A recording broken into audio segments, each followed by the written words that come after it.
Bom dia! Dando continuidade ao nosso mergulho nas tecnologias que estão transformando o Sistema Único de Saúde.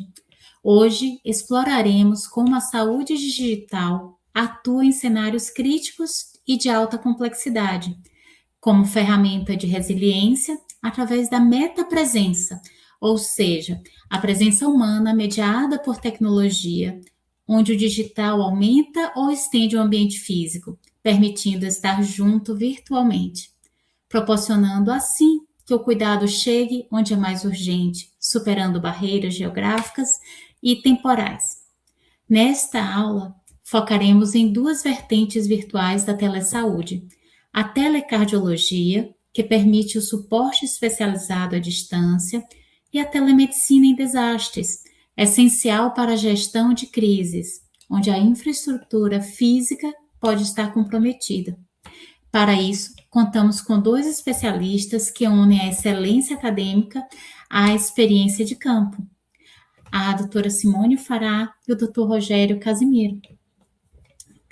A doutora Simone é médica, com especialização em cardiologia e arritmia cardíaca pela Universidade Federal do Rio de Janeiro, mestre em telemedicina e telesaúde pela UERJ, MBA em gestão do conhecimento pela COP da UFRJ e doutoranda em ciências médicas pela UERJ.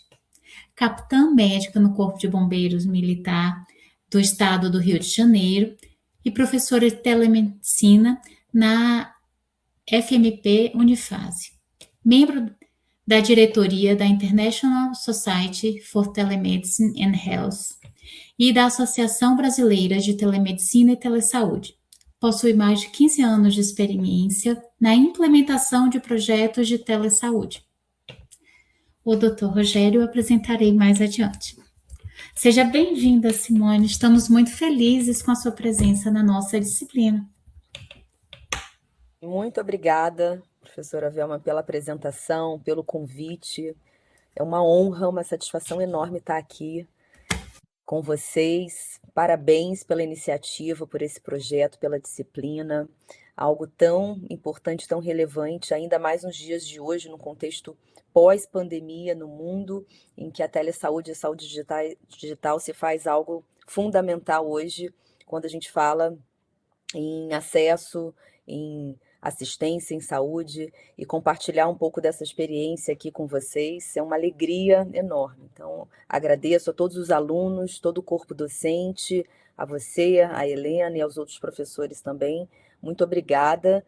E, bom, vai ser, acredito que os próximos minutos aqui juntos, o objetivo é que traga algo muito prático para vocês. Não sei se tem alguém logado lá de Portugal, então seria até boa tarde, mas eu já participei de 2 eventos com essa conexão, trazendo experiência Brasil-Portugal, e sempre é muito enriquecedor. E aqui hoje eu vou trazer um pouco dessa contextualização da telemedicina especificamente aqui no Brasil e da minha experiência na telemedicina e na telesaúde como um todo, mas especificamente na minha área, que é a cardiologia e a arritmia cardíaca. Quando eu compartilhar, eu não vou conseguir mais vê-los, então fiquem à vontade, os alunos, quem quiser abrir o áudio, fazer alguma pergunta. O intuito é que seja algo interativo, não expositivo, e sim que a gente possa ter uma troca aí muito rica. Vou compartilhar aqui, que aí eu deixo de vê-lo. Vocês estão vendo a tela, certo? Sim. Maravilha, obrigada. E aí, inicialmente, eu vou apresentar alguns conceitos e algumas premissas em telemedicina e depois focar nas potencialidades da telecardiologia e muito trazendo, como eu disse, o que eu vivenciei. E antes de tudo, como isso é algo, quando a gente fala de telemedicina e telesaúde, é algo muito novo para a grande maioria de profissionais na área da saúde e para os pacientes também. A maioria das pessoas teve contato pela primeira vez com a telemedicina e com a telesaúde no momento da pandemia, não é verdade? E quando a gente tem uma visão muito limitada e muito reducionista, e às vezes até muitos preconceitos que ainda existem relacionados ao atendimento remoto, independente da modalidade, e espaços como esses aqui, para a gente trazer conhecimento e experiências, é com o intuito também de trazer essa visão para o quão importante é a gente atuar por telesaúde e, ao mesmo tempo, entendendo que isso não vem para substituir o que a gente faz no presencial. Pelo contrário, vem para complementar, para ampliar, para agregar ainda mais valor à saúde, seja na jornada do profissional de saúde, assim como na jornada do paciente também. Então, essa visão é muito importante, até porque a gente não está somente vivendo uma era de mudanças. A gente, de fato, está vivendo uma mudança de era. A gente está na era digital e isso impacta em inúmeros aspectos históricos, filosóficos e até mesmo a gente mudou, quer dizer, a gente tem na história da comunicação, né, desde a oralidade da escrita e agora, com a era digital, a, a gente se comunica através dos cliques também. E mais com essa proximidade da inteligência artificial e de muitas tecnologias que chegam e que avançam todo o tempo, a gente precisa o tempo todo aprender, desaprender, reaprender e desenvolver novas habilidades e competências para que a gente possa atuar numa era que é uma era que tudo muda o tempo todo. Diferente de como era no século passado, lá quando começa a história da telemedicina. Eu, como cardiologista, costumo brincar que a telemedicina nasce com a telecardiologia, porque os primeiros relatos históricos são de 1902, quando Willem Einthoven, que foi quem criou o eletrocardiógrafo. Logo depois, o primeiro relato de telediagnóstico foi em 1905, portanto, um tele-ECG. Foi uma transmissão transtelefônica de um traçado de eletro e, de certa forma, a telemedicina nasce com a telecardiologia. E, como vocês sabem, ao longo do desenvolvimento dos meios de comunicação, seja o rádio, seja a TV, ali também se utilizava esses meios para promoção de saúde, para informação em saúde, para educação em saúde, mas a telemedicina, como de fato ela é hoje, ela começa ali durante a Segunda Guerra Mundial e, portanto, com a medicina militar, em que os Estados Unidos utilizavam a telemedicina para prestar assistência nos campos de batalha, e com isso percebeu que isso salvava, poupava mais vidas. E aí, claro que logo depois do pós-guerra houve um investimento pelo governo americano em estratégias de telemedicina e logo depois, com a Guerra Fria entre a antiga União Soviética e os Estados Unidos, houve investimento não só do governo americano, mas também da Agência Aeroespacial. A NASA investe, até porque precisava se prestar assistência em saúde no espaço. E aí, depois disso, vieram muitos e muitos projetos. Os Estados Unidos, assim como o Brasil, é um país de dimensões continentais e a gente sabe que tem muitas áreas desassistidas. Esse é um dos projetos lá na década de 70 que ficou muito conhecido, que foi para prestar assistência remota a áreas indígenas no Arizona, que foi o StarPac, e dentre várias outras até chegar à Associação Americana de Telemedicina, a American Telemedicine Association, que é do início da década de 90, lembrando que o mundo globalizado, né, o início ali da internet começa na década de 90. A nossa Sociedade Brasileira de Informática em Saúde começa um pouco antes, em meados ali da década de 80. E a Sociedade Internacional de Telemedicina e Telesaúde nasce no final da década de 90. Ano que vem estaremos celebrando 30 anos da Sociedade Internacional. Eu tenho a honra e a satisfação de fazer parte da diretoria e coordeno a categoria de estudantes da sociedade. Mas um grande marco regulatório foi no final dessa década, olha, percebam quanto que isso já vinha avançando de entendimento, e nessa época já se tinha evidências científicas mostrando a aplicabilidade e as potencialidades da telemedicina em diferentes cenários, mas houve esse entendimento de que, bom, a gente já sabe que isso funciona, isso tem resultados na assistência, mas a gente precisa ter uma normativa de boas práticas. Então, o marco regulatório foi a Declaração de Tel Aviv, em 1999, que foi na Associação Médica Mundial, recebeu esse nome porque esse evento foi em Israel, e foi quando médicos se reuniram e disseram, bom, a gente precisa de boas práticas internacionais. Então, isso foi um marco, foi o que conceituou e definiu boas práticas em telemedicina no mundo, e logo depois o Brasil se posiciona através do CFM, com a primeira resolução do Conselho Federal de Medicina, que foi a 1643, de 2002, e foi no mesmo ano em que foi criada a Associação Brasileira de Telemedicina e Telesaúde, a ABTMS. E lembrando que essa resolução não contemplava o atendimento direto ao paciente, então a teleconsulta não era ainda permitida no Brasil. E a gente tem no Brasil o início aí da telesaúde ali 2006, 2007, tanto com a Rede Universitária de Telemedicina, a RUT, como o projeto que começou ali em 2006, que foi o projeto Telesaúde Brasil, depois se virou um programa, e hoje é o Telesaúde Brasil Redes, que tem um núcleo de telesaúde em todas as unidades federativas do Brasil. A Bahia é uma dessas, e claro, o núcleo de telesaúde da Bahia tem uma rica experiência em telesaúde, em diferentes cenários também. Então, até a chegada da pandemia, o que a gente tinha era isso.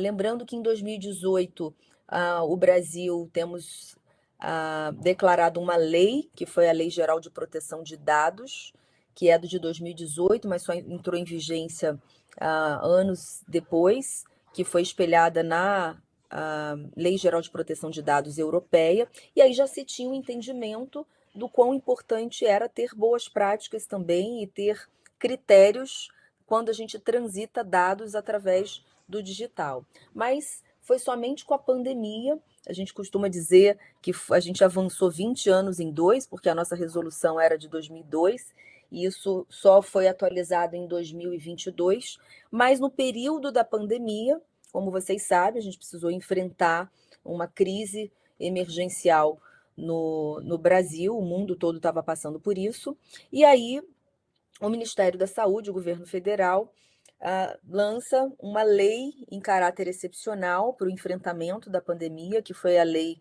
13.987, que foi a primeira lei de telemedicina no país, e que, na ocasião, a gente podia usar qualquer dispositivo não seguro, mas o importante era a gente ter uma forma de se comunicar com o paciente e, consequentemente, prestar assistência, educação, troca de teleeducação, e isso se estendeu até 2022, e aí essa lei acaba deixando de vigorar, e entra a lei da telesaúde, a 14.510, que é a lei em vigência que contempla a telemedicina e todas as outras áreas da saúde.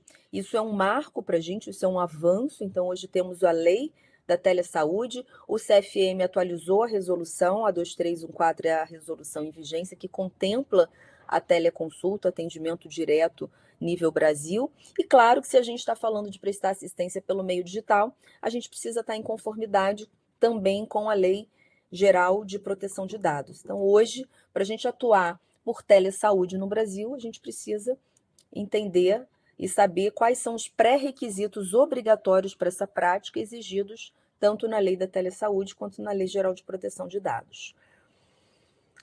E trazendo essa contextualização para o Brasil, um país como o nosso, que tem dimensões continentais, são mais de 5.000 municípios e diferenças regionais, culturais, econômicas muito diferentes, uma população que cresce cada ano mais. E com isso, com o avanço da ciência e de tudo que a gente tem desenvolvido no Brasil, é claro que a expectativa de vida vem aumentando e, consequentemente, esse aumento da expectativa de vida, vive-se mais, e aí a gente tem mais propensão a ter doenças crônicas. Isso certamente vocês vivenciam, hipertensão, o diabetes, né, pacientes que acabam evoluindo com infarto, com AVC, afinal as doenças cardiovasculares são as que mais matam em todo o mundo, arritmias cardíacas, e aí a gente precisa olhar para isso. Bom, a gente está vivendo mais pessoas adoecendo, como é que a gente pode garantir assistência e principalmente prevenção e promoção de saúde somente, exclusivamente de forma presencial? E esse envelhecimento da população, esse é um dado muito alarmante, que 30 milhões de brasileiros já têm acima de 60 anos e 85% com pelo menos 3 doenças crônicas não transmissíveis, ou seja, hipertensão, diabetes, doença reumatológica, e assim por diante. E a gente sabe também que o acesso ao sistema de saúde ele é limitado. Mais de 70%, quase 80% da população no Brasil depende exclusivamente do Sistema Único de Saúde, e a gente sabe que tem muitos desafios e que a gente vem ampliando isso e garantindo muito mais acesso, agilidade, resolutividade de qualidade, mas a gente ainda tem muitos desafios. E essa distribuição, quando a gente fala especificamente da telemedicina, a gente ainda tem uma questão que é a demografia médica. Os médicos se concentram mais na região sul e sudeste, principalmente nos grandes centros, e a gente tem, na verdade, vazios assistenciais, e quando a gente traz para uma especialidade, mais ainda. Então, esse é um mapa de 2020, o que não mudou muito de 2020 para cá, mas se vocês observarem aqui, essa cor mais lilás, aqui roxa, é a concentração maior de médicos, e percebam o quanto que, aqui especialista por cada 100 mil habitantes, e principalmente na região norte e nordeste do Brasil, a gente tem verdadeiros vazios assistenciais do ponto de vista de especialista. E por isso o Ministério da Saúde, com agora especialista, vem com o intuito de mudar esses números de fato, com estratégias através da saúde digital. Tudo bem até aqui? Alguma pergunta? Mais uma contextualização histórica e do Brasil para vocês se situarem e a gente alinhar aqui a partir desse momento. Excelente, Simone. Pode seguir. Alguém quer fazer pergunta?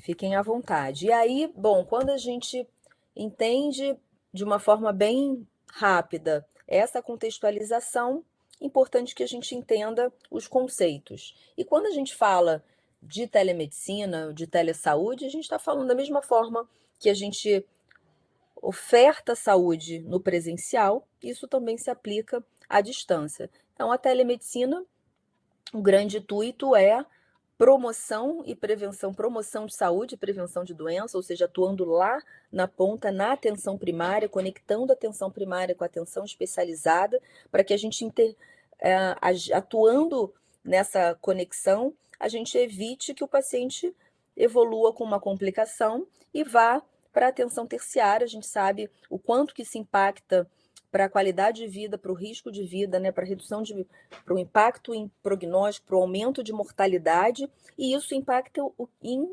custos para o sistema de saúde também. Então, quando a gente tem estratégia para atuar entre a atenção primária e a atenção secundária, esse é o objetivo, e a telemedicina e a telesaúde têm um papel fundamental nisso. Promoção de saúde e prevenção de doenças. E claro que tem várias outras aplicabilidades, como o telediagnóstico, o tratamento, a telereabilitação, a educação continuada, isso que a gente está fazendo aqui, de certa forma, é uma das modalidades, é a teleeducação, e com a principal premissa de garantir, ofertar acesso, que foi o que eu falei. Bom, diante de vazios assistenciais, a principal premissa da telemedicina e da telesaúde é ampliar o acesso, é fazer com que quem precisa de fato chegue rápido, chegue de uma forma qualificada, por isso que a teletriagem é uma modalidade tão importante na telesaúde, e um trabalho integrado da medicina com todas as outras áreas da saúde. Isso é fundamental para que a gente consiga atuar estrategicamente, intencionalmente em atenção primária e secundária e evitando que esse paciente chegue na atenção terciária. E essa é a grande premissa: acesso. E quando a gente faz isso, imagina, se a gente tem estratégias para atuar de uma forma híbrida, conectando o presencial com o digital, na atenção primária e na atenção secundária, e claro que isso vai acontecer na atenção terciária também, mas a gente consegue mapear aqueles pacientes de uma forma precoce, que tem um potencial mais de desenvolver doenças que são mais prevalentes, como, por exemplo, a hipertensão e o diabetes, e até porque são doenças muitas das vezes silenciosas, e da gente identificar e intervir logo no início. A gente sabe que é muita gente, e se a gente consegue fazer isso utilizando estratégias de telesaúde, teletriagem, telemonitoramento, teleeducação, e fazendo de forma híbrida, a gente consegue otimizar muito mais, e isso é bom para todo mundo, isso é bom para o paciente, é bom para o profissional de saúde e certamente para o sistema de saúde também. Então, se a gente mapeia esse intervém, faz o diagnóstico, intervém de forma precoce, e não só isso, a gente consegue monitorar esse paciente, fazer um telemonitoramento desses pacientes que têm doenças crônicas. Esse paciente se sente mais acolhido, mais engajado, ele está mais próximo dos profissionais de saúde que assistem ele, ou seja, com isso a gente consegue otimizar filas de espera e impactar na redução de filas de espera, seja para procedimentos de alta complexidade, seja para consultas especializadas, ou seja, isso impacta diretamente, seja no sistema público, seja no sistema privado de saúde. E com isso a gente reduz, claro, custos de uma forma geral, e a gente vai reduzir deslocamento do paciente, a gente vai reduzir deslocamento do profissional. Tem muitas regiões, principalmente no norte do Brasil, que quem se desloca são os profissionais de saúde. E se a gente pode fazer isso através do digital, a gente também impacta, inclusive tem estudos que mostram a redução de emissão de gás carbônico com a implementação da telesaúde, porque se a gente reduz deslocamento, a gente também impacta, e isso tem valor também para o meio ambiente, em termos de sustentabilidade. E falando em sustentabilidade, hoje, qualquer gestor de saúde, quando a gente fala, né, em projetos, em implementação de projetos em telemedicina e telesaúde, é fundamental ter essa visão macro, integrando o presencial com o digital, através, é muito mais sobre processos, estratégias, diagnóstico, para que essa rede do conectado, do presencial com o digital funcione. É muito mais sobre isso do que sobre tecnologia. A tecnologia nada mais é do que meio, mas se a gente não tiver treinamento, capacitação e estratégias em saúde digital, a gente não consegue avançar. Então, de uma forma muito prática, telemedicina é medicina à distância, então, portanto, é ato médico. Se é ato médico, a gente precisa, não é só uma videoconferência, não é só abrir uma câmera e falar que isso é teleconsulta, que a gente está atendendo o paciente, a gente está transitando dados privados, dados sensíveis pelo meio digital, e por isso a gente precisa ter um passo a passo para que a gente atue em conformidade com a regulamentação que eu já apresentei para vocês. Então, percebam, essa imagem é uma imagem que eu gosto muito, que é do Plano Estratégico Nacional para a Telesaúde de Portugal, que eu acho que fica muito didático para, em termos conceituais, entender que telemedicina é restrito ao médico, telesaúde contempla a telemedicina e todas as outras áreas da saúde, e saúde digital contempla a telesaúde, ou seja, é tudo que é necessário para que esse ecossistema funcione, como o direito, né, na área da regulamentação, como na TI, como gestores, desenvolvedores de softwares, enfim, é algo amplo para que tudo isso, de fato, aconteça na prática. E trazendo um pouco aqui da trajetória do Brasil, como eu já falei, temos o Programa Nacional Telesaúde Brasil Redes, a gente tem núcleos de telesaúde em cada unidade federativa do Brasil. Aqui está representado o Telesaúde da Bahia.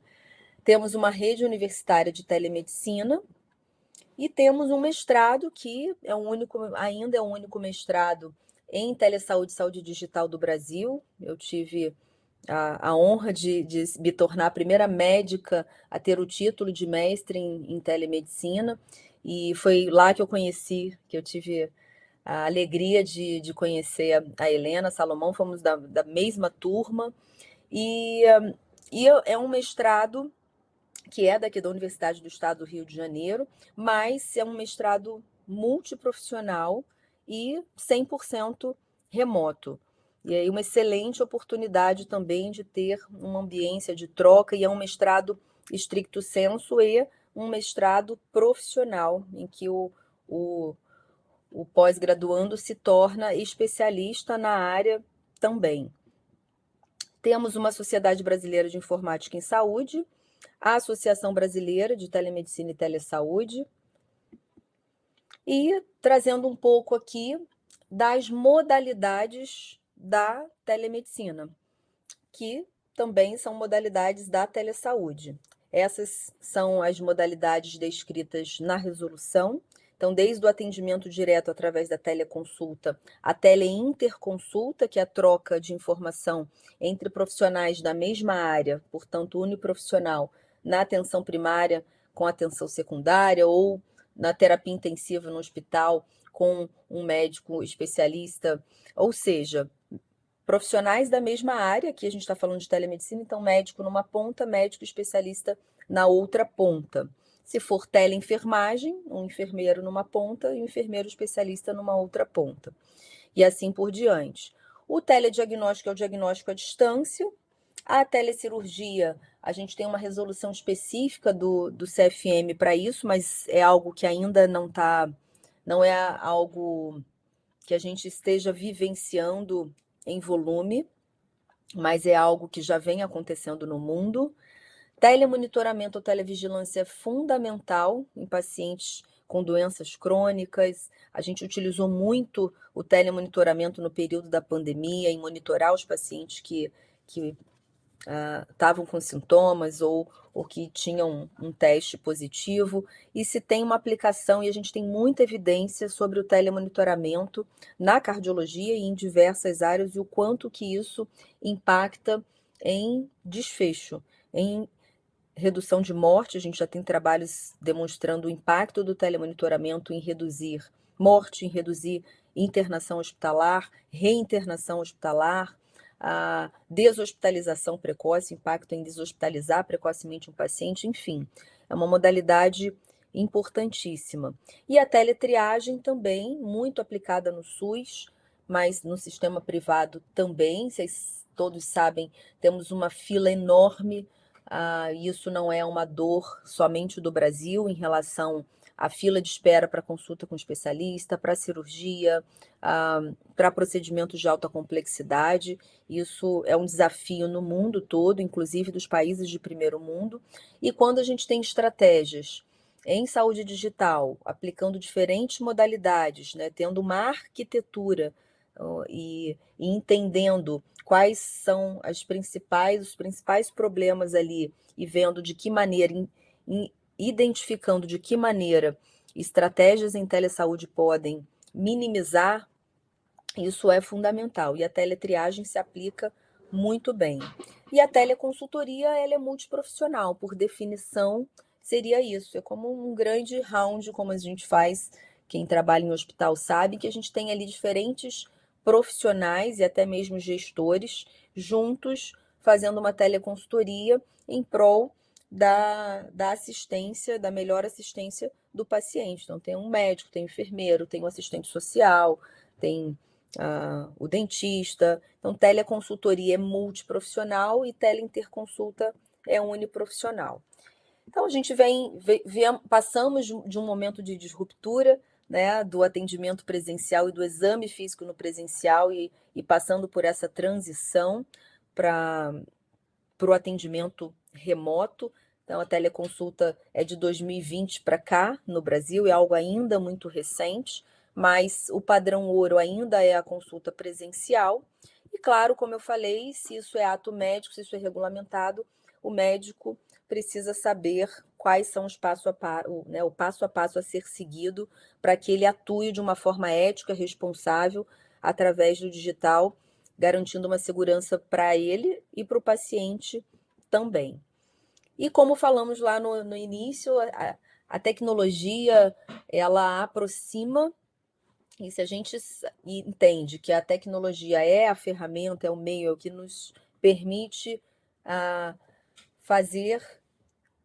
colocar em prática as ações de telemedicina e telesaúde, e a gente sabe, eu costumo dizer, que o bom profissional no presencial, ele vai ser um bom profissional por telesaúde também. Então, o atendimento humanizado, ele diz respeito muito mais ao nosso comprometimento, ao comprometimento que o profissional tem, à empatia, à escuta ativa, ao acolhimento, do que, claro, da maneira se ele está atendendo o paciente de forma presencial ou se é de forma remota. Essa conexão, essa construção da relação, ela é muito mais relacionado ao profissional e à maneira, ao comprometimento que ele tem com a assistência. E aí, trazendo um pouco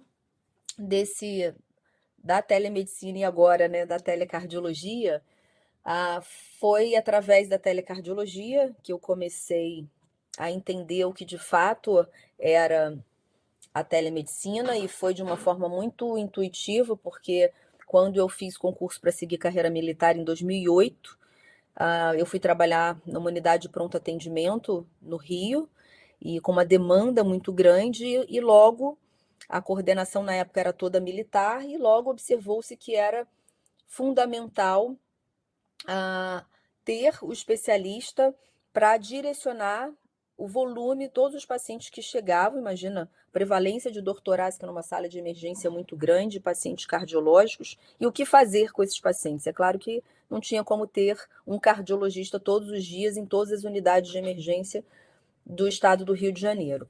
E foi assim que a minha trajetória começou. A partir do momento que a gente começou, somente eu e outros 3 colegas, a gente dava um suporte a todos os médicos das 22 unidades de pronto atendimento no Rio, em tempo real. Então, a gente avaliava o eletro, chegava, imaginem vocês, um familiar chegando com dor no peito numa emergência, e ali tem um médico que não é o especialista, um médico recém-formado, um médico de uma outra área que não está habituado, por mais que trabalhe na emergência, a gente sabe o quão complexo é o atendimento cardiológico, e isso já foi demonstrado que quando você tem ali em tempo real, na sala de emergência, o especialista à distância, para auxiliar esse médico na tomada de decisão e ter uma corresponsabilidade, inclusive uma corresponsabilidade legal, o impacto é muito grande. E foi exatamente isso que eu vivenciei. A partir do momento que eu percebi que era possível dar essa assistência cardiológica à distância e salvar vidas, falei, bom, mas a gente está conseguindo salvar vidas com um aparelho de fax, que era a tecnologia que a gente tinha. Então, para vocês terem uma ideia, a gente recebia o traçado do eletro por fax, a gente tinha um aparelho funcional e a gente fazia essa teleinterconsulta, o cardiologista e o médico da ponta, e a gente colocava todos os pacientes numa planilha e todo dia a gente fazia o acompanhamento desse paciente até ele ter a alta. Em algum momento isso funcionou 24/7, e não só ali pontualmente quando esse paciente chegava na UPA, mas todo o segmento desse paciente. E essa foi a experiência. Eu trabalhei de 2009 a 2013 nesse projeto, foi uma experiência muito rica. Esse foi o meu trabalho no mestrado, levei essa experiência e isso acabei publicando esse artigo, que foi um artigo de destaque. Inclusive, na ocasião, o Casimiro era o coordenador da telecardiologia, trabalhamos juntos e os números foram muito expressivos. Na época, a gente fez em 2 anos, foram mais de 10.000 teleinterconsultas para 22 unidades de emergência no Rio de Janeiro, e os números, quando eu fui avaliar, mais impactantes ainda, ou seja, a gente criou do zero toda uma estratégia em telecardiologia para emergência, de modo que a gente conseguiu evitar quase que 74% de transferência indevida para leito de terapia intensiva no estado do Rio de Janeiro. Então, percebam o quanto que isso impacta, além da presença do cardiologista trazer novos diagnósticos, e a gente sabe que quando a gente tem um diagnóstico mais assertivo, é claro que o tratamento e o desfecho do paciente serão impactados também. Isso impacta em tempo de permanência na unidade, em transferir um paciente somente de forma adequada para o leito de terapia intensiva e evitar a solicitação indevida de exames de alta complexidade, ou seja, a gente impacta em redução de custos também para o paciente e para o sistema de saúde. E aqui é uma outra experiência que eu tive a oportunidade de revisar esse trabalho, até escrevi esse mini editorial, e foi uma experiência riquíssima do Einstein, do Hospital Israelita Albert Einstein, através do programa PROAD do Ministério da Saúde, levando teleconsulta, assistência em cardiologia para áreas remotas no norte do Brasil que não tinham acesso ao cardiologista. Aqui a modalidade, ali na minha experiência aqui, a modalidade foi teleinterconsulta para emergência, aqui teleconsulta, ou seja, atendimento direto, mas como existia uma dificuldade, como é que eles estruturaram isso? O paciente ia até a unidade básica de saúde e dali ele fazia a teleconsulta com o cardiologista em São Paulo. E aqui, uma experiência da telecardiologia que eu vivencio desde 2022. 2020 a gente começou treinamento e capacitação dos alunos. Começamos com a residência de clínica médica na Faculdade de Medicina em Petrópolis, que é onde eu moro, que é a Faculdade de Medicina da Unifase, e não se tinha nada na graduação para essa... Alguém quer fazer alguma pergunta? Acho que foi um áudio que abriu, né? Vocês fiquem à vontade. E aí, trazendo para vocês essa experiência. E aqui eu trago essa reflexão, que espaços como esses aqui, em que vocês estão tendo oportunidade de vivenciar, de falar sobre saúde digital, de aprender juntos e até mesmo de pensar em como a experiência de vocês, a bagagem que vocês têm, a área que vocês atuam, pode se aplicar em estratégias de assistência através da telemedicina e da saúde digital. E aqui a gente, quer dizer, são pouquíssimas faculdades ainda no Brasil que tem algo para graduação relacionada à saúde digital. Então, começamos em 2020, isso foi se ampliando até que algo que era somente teórico, somente ali para os alunos entenderem a contextualização, conceitos e o porquê da telemedicina e como a telemedicina se aplica, mas também de vivenciar isso com a atenção primária. Então, começamos um projeto piloto com a telecardiologia, em que eu fiquei à frente desse projeto. Então, começamos com 5 unidades de estratégia de saúde da família, coordenadas pela faculdade, em que a gente toda semana discutia casos, e assim a gente fez. E de lá para cá, isso a gente criou, claro, todo um fluxo para aquele paciente que, na avaliação, eu identificasse que precisasse de uma consulta presencial. Então, ele vem em até 5 semanas para consulta presencial no ambulatório escola, mas a gente sabe, a literatura diz isso, que a teleinterconsulta especializada, ela tem uma resolutividade maior que 80%. O que significa isso, Simone? Significa que de todos os casos que estão ali, ou seja, o médico da atenção primária atendeu o paciente, e ele, eu preciso encaminhar esse paciente para o cardiologista. Esse paciente entra numa fila de regulação do município ou do estado, e ali ele fica numa fila. Nessa ocasião, nessas unidades, a fila de espera era de 1 ano. Ou seja, para o paciente conseguir ver de forma presencial um cardiologista, 1 ano, no mínimo. E aí começamos isso de modo que, ano passado, a gente já zeramos a fila de espera, ou seja, todo paciente que chega hoje nessa unidade de estratégia de saúde da família, em até 5 semanas, ele é visto pelo cardiologista através da teleinterconsulta e, se necessário, vir de forma presencial, em até 5 semanas ele está sendo atendido. Ou seja, olha o impacto que isso tem quando a gente tem estratégia, a gente tem treinamento, tem capacitação e a gente desenha toda essa jornada do paciente, que não vai ser uma jornada exclusivamente por telemedicina, mas uma jornada híbrida, uma jornada integrada, em que a gente agiliza, a gente qualifica essa fila de espera, traz o paciente mais rápido e com isso a gente faz o quê? A gente gera uma teleeducação. Imagina, se a gente discute um caso, todos nós estamos aprendendo e com isso a resolutividade do atendimento da atenção primária aumenta. Então, ano passado a gente teve, em 2025, uma resolutividade de 86%. Aqui está o médico da atenção primária, que eu com os alunos, isso alunos do último ano de medicina e residentes, tanto de estratégia de saúde da família quanto de clínica médica, participam ativamente. Depois, além do treinamento da capacitação dos alunos, houve um treinamento do corpo docente de diferentes especialidades, oftalmologia, pediatria, emergência, clínica médica em várias áreas, endocrinologia, reumatologia, enfim, pneumologia, de modo que a gente, em final de 2024, a gente conseguiu ampliar a teleinterconsulta para além da telecardiologia e ampliamos para teleendócrino e para telereumato, e com números muito expressivos no primeiro ano, já com uma resolutividade também acima de 80%.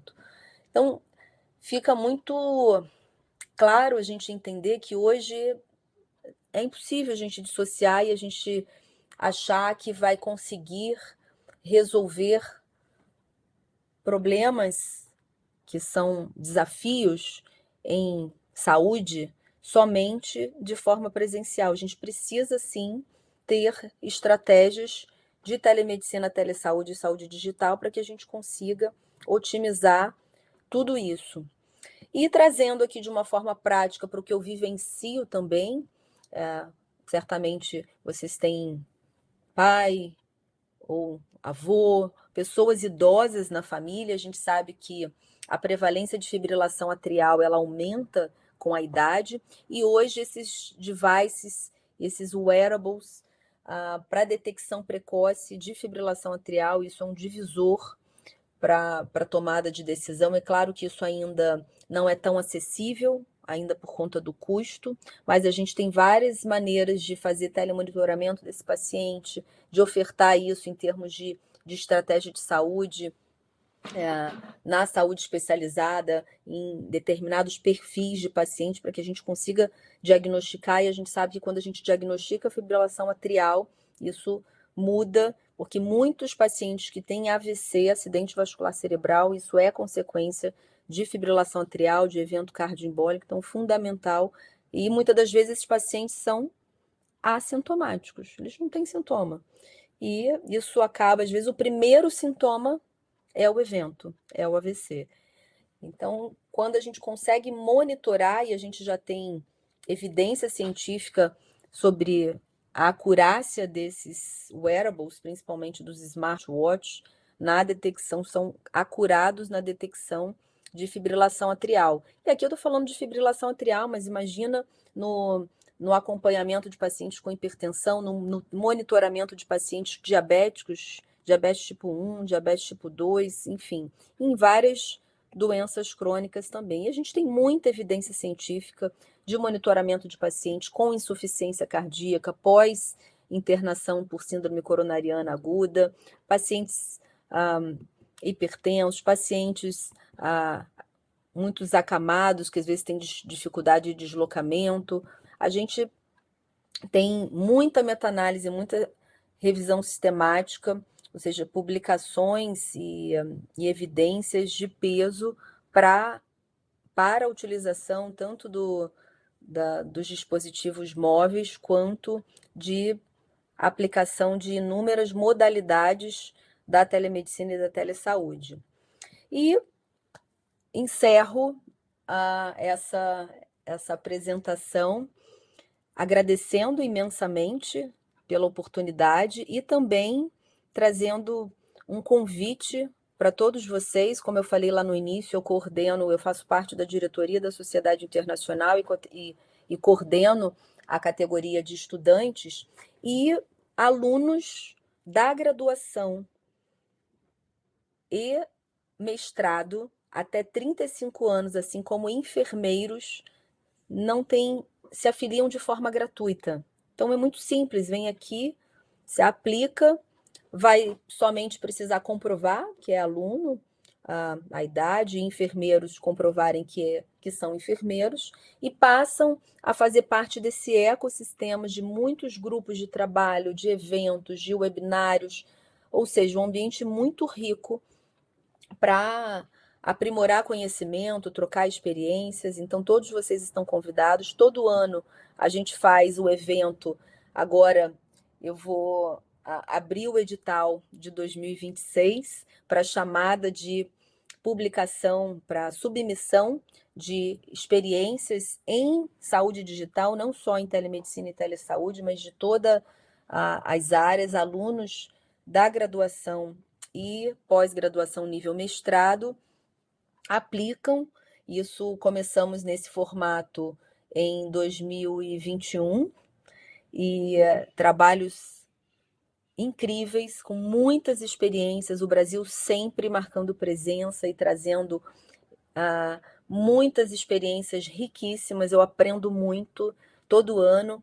Ano passado a gente fez o award, então são 2 sessões, abre o edital, os alunos submetem o resumo, é um resumo, tem lá os critérios, o resumo dessa experiência em telesaúde e saúde digital.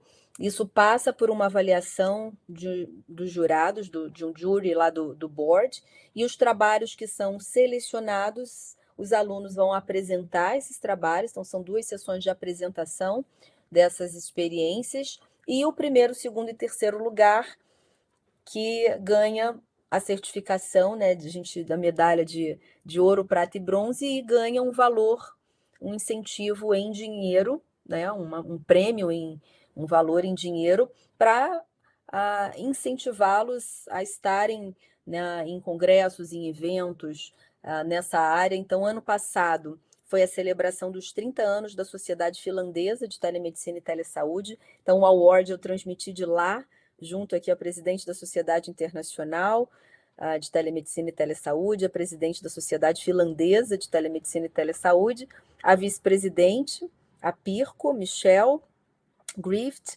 a Pirco, e aqui os alunos que apresentaram os trabalhos, aqui o professor Jefferson, que é o coordenador do programa de educação, aqui eu, e a gente apresentou de lá essa sessão celebrando trabalhos riquíssimos, como vocês podem ver aqui alguns, que alunos como vocês apresentaram e tiveram essa experiência de participar de um evento internacional, de terem essa certificação internacional e de apresentar aí para todos uma vivência que, sem dúvida, é sempre muito valiosa. Obrigada, deixo aqui os meus contatos, fiquem à vontade de fazerem perguntas, de entrarem em contato depois. Eu sei que pelo horário aqui a gente acabou avançando um pouco, mas agradeço imensamente pela oportunidade, Helena, a professora Velma e todos vocês, alunos que estão aqui, parabéns e muito, muito obrigada. Vou parar aqui de compartilhar. Simone, a gratidão é toda nossa, de poder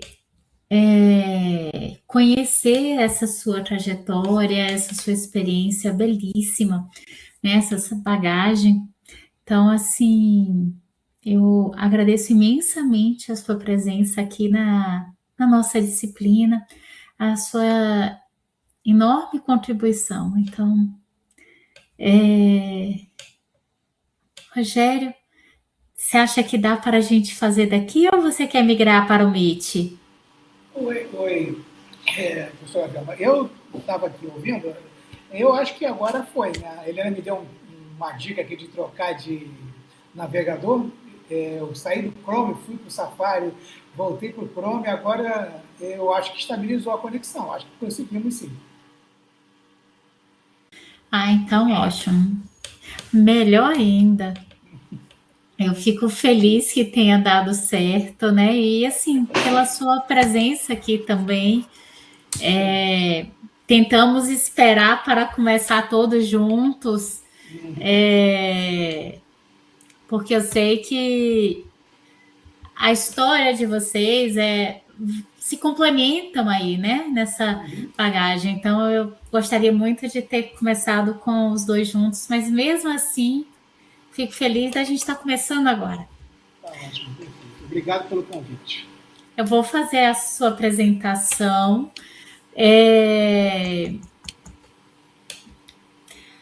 O Dr. Rogério Casimiro é médico pela Universidade Federal Fluminense, com pós-graduação em anestesiologia e terapia intensiva.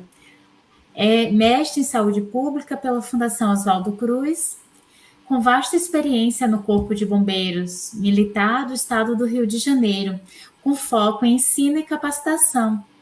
É o fundador e membro ativo do Colégio Brasileiro de Medicina de Desastres e Catástrofes, atuando na gestão da saúde. Seja muito bem-vindo, né, para a nossa disciplina. Eu vou colocar você como apresentador, só um minuto. Pois bom, muito obrigado.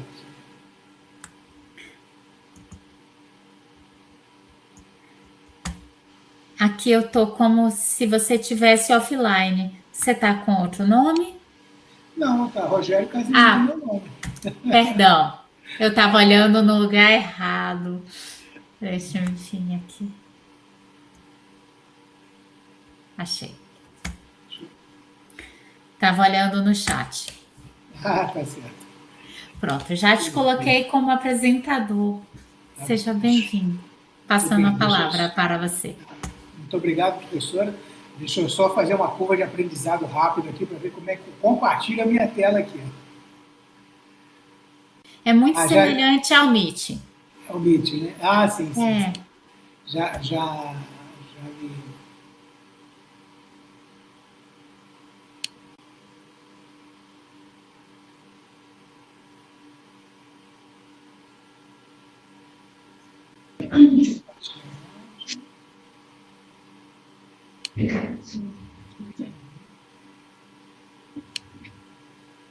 Vou compartilhar. Vocês conseguem ver a minha tela aí, não? Ainda não. Deixa eu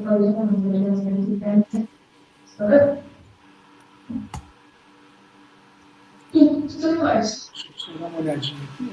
Eu já pedi para compartilhar a tela. Deixa eu imaginar.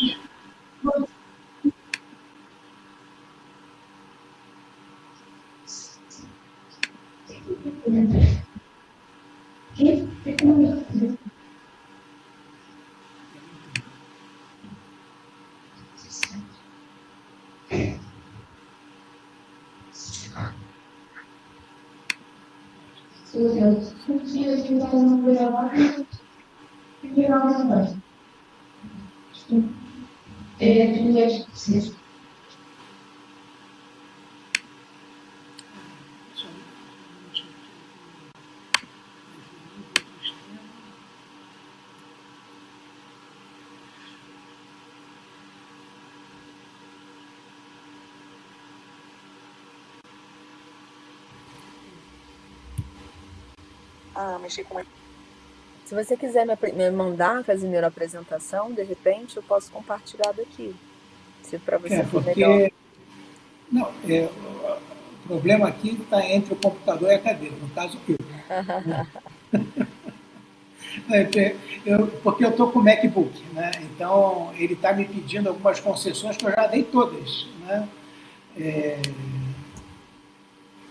Mas eu vou fazer isso. O compartilhamento, essa permissão deve ser concedido. Simone, eu vou te passar aí rapidamente. Tá joia. Aqui rapidinho.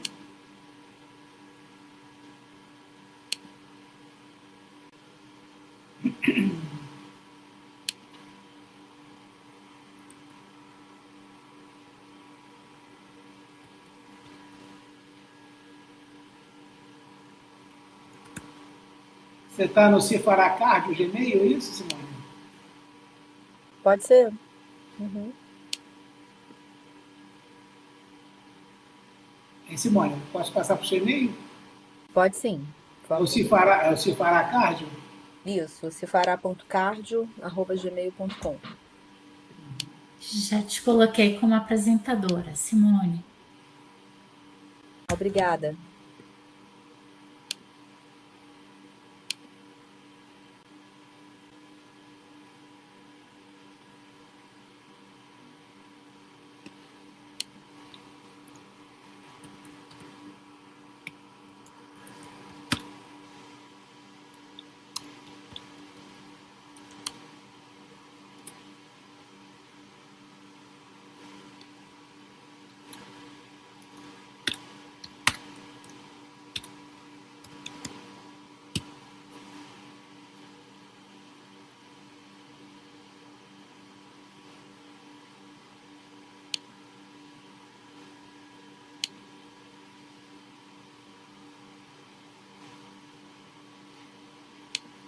Te mandei aí, Simone, vê se você recebeu.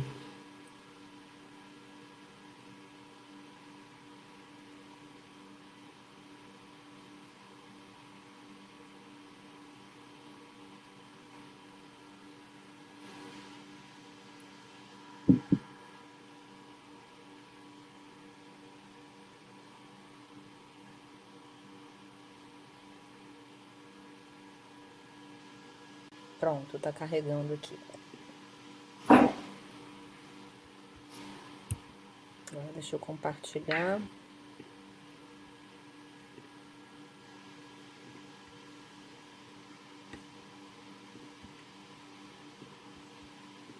Estão vendo?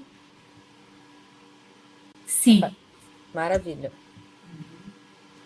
Então, pessoal, vamos começar aqui a nossa conversa, né, e convidar vocês aí para um aspecto da medicina, apesar dele ser cada vez mais recorrente no nosso meio, ele ainda tem uma série de nuances,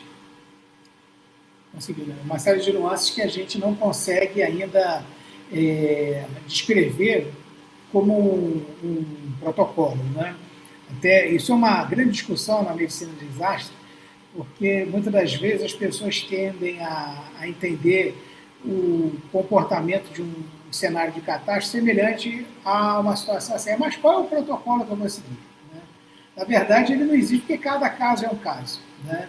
Então, eu quero dizer com isso que nós temos uma linha de ação, mas que as linhas de ações, elas não serão exatamente iguais em todos os eventos. Sempre terão situações que nós vamos ter que adaptar ao cenário encontrado.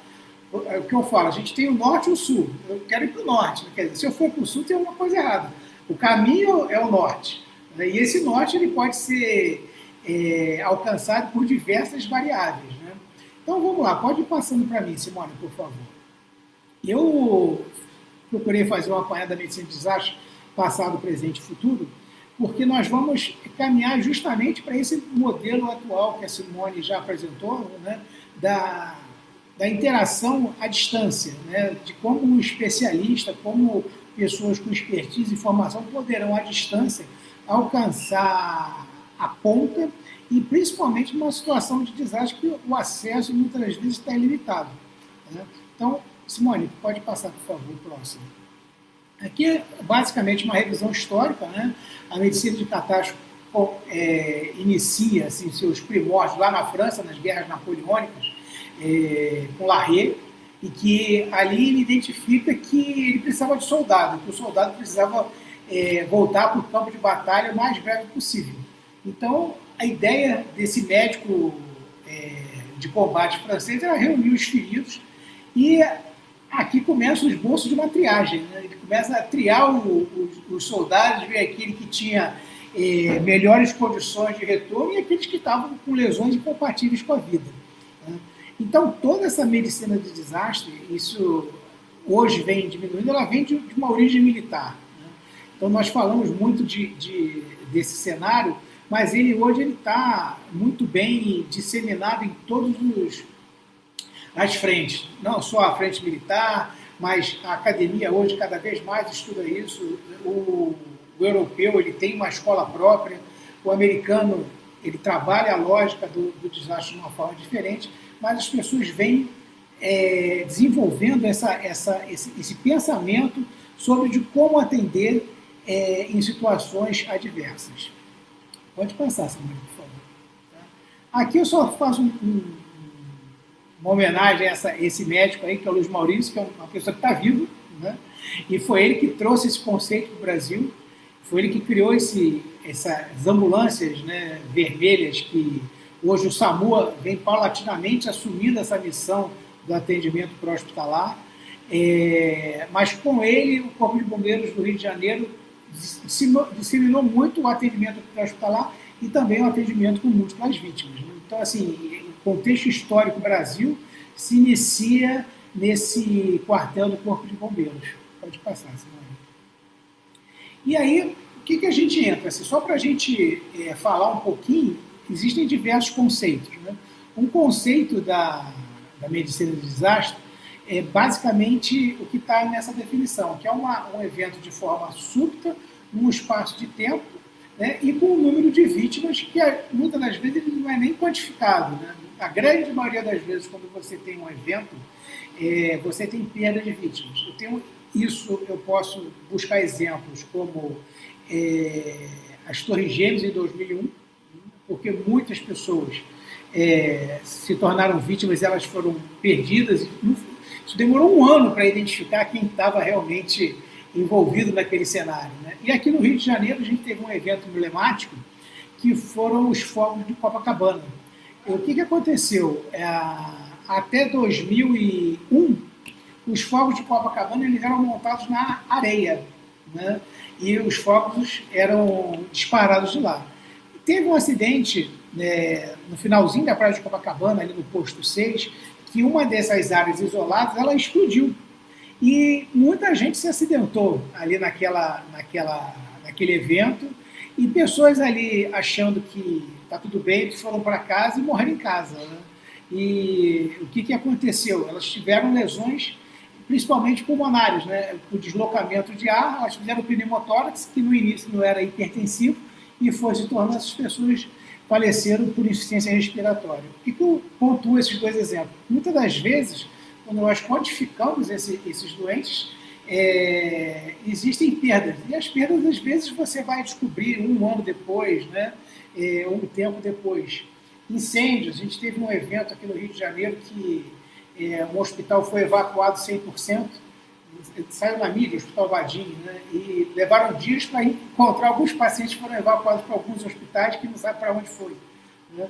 Então, esses cenários eles são bastante adversos, mas que têm uma lógica, né? Então, muitas das vezes, quando eu coloquei aí grifei de vermelho insuficiente, às vezes você tem um recurso, sim.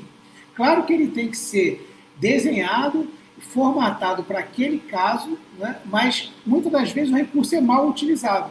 Então, ele não é insuficiente. Em alguns cenários, ele é mal gerido. Pode passar, Simone. Aqui são exemplos, eu botei essas fotos só para a gente ilustrar, que as catástrofes podem ser externas, né? Normalmente existe um fluxo massivo de vítimas ao hospital, pode passar. Internas, a gente tem aí cenários de hospitais que se tornam inviáveis, né? Devido a sinistros. Pode ir, Simone. Um caso recente, Rio Grande do Sul, com as chuvas, né? E aí, no outro slide, pode passar, o hospital aí submerso, né? Que não tem como um hospital desse atender essas pessoas. Cenários mais próximos, né? É o próximo slide, Friburgo, que teve o deslizamento, pegou toda a região serrana. E aí, pode passar, Simone. Aí a gente tem aí o Hospital Raul Sertã, que também era um hospital que estava sem a menor condição de atender alguém. E nesse cenário serrano, a gente teve situações de Petrópolis.